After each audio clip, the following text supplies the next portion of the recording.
Israeli বাহিনীর বাধা পাশ কাটিয়ে এখনও গাজা উপত্যকার দিকে ছুটছে সমুদ্র ফ্লোটিলার সর্বশেষ জাহাজ দ্য ম্যারিনেট। ত্রাণবাহী বহরের অন্য সব জাহাজ আটকাতে পারলেও এখন পর্যন্ত পোল্যান্ডের পতাকাবাহী জাহাজটিকে আটকাতে পারেনি ইসরায়েলি নৌবাহিনী। সবশেষ তথ্য অনুযায়ী গাজা উপকূল থেকে মাত্র ১০০ কিলোমিটার দূরে রয়েছে নৌযানটি।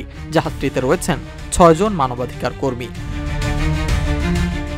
এমন তথ্য নিশ্চিত করেছে আন্তর্জাতিক সংবাদ মাধ্যম আল জাজিরা।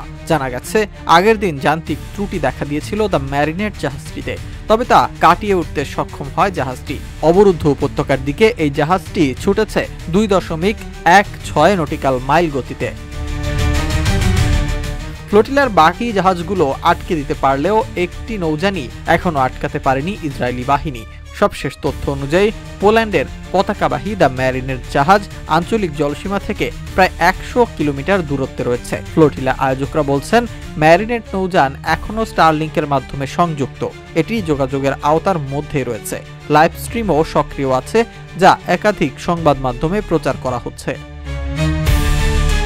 এদিকে ইনস্টাগ্রামে দেওয়া এক পোস্টে গ্লোবাল সুমুদ ফ্লোটিলা জানিয়েছে, অন্য জাহাজগুলো আটক করলেও ম্যারিনেট এখনও ভেসে চলছে। ম্যারিনেট ফিরে যাবে না বলেও ওই পোস্টে উল্লেখ করা হয়। বলা হয়, ম্যারিনেট শুধু একটি জাহাজ নয়, ম্যারিনেট হলো ভয়, অবরোধ ও সহিংসতার বিরুদ্ধে দৃঢ়তা।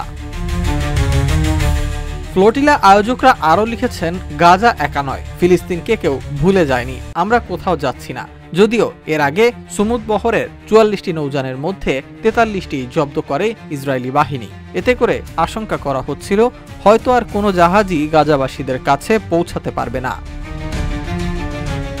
ফ্লোটিলা বহরের প্রায় সব নৌযানে থাকা অধিকার কর্মীকেই আটক করেছে ইসরায়েল। তাদের মধ্যে রয়েছেন সুইডিশ অধিকার কর্মী গ্রেটা থুনবার্গ। ইসরায়েলের এমন পদক্ষেপকে সন্ত্রাসী কর্মকাণ্ড উল্লেখ করে নিন্দা জানিয়েছে অনেক দেশ।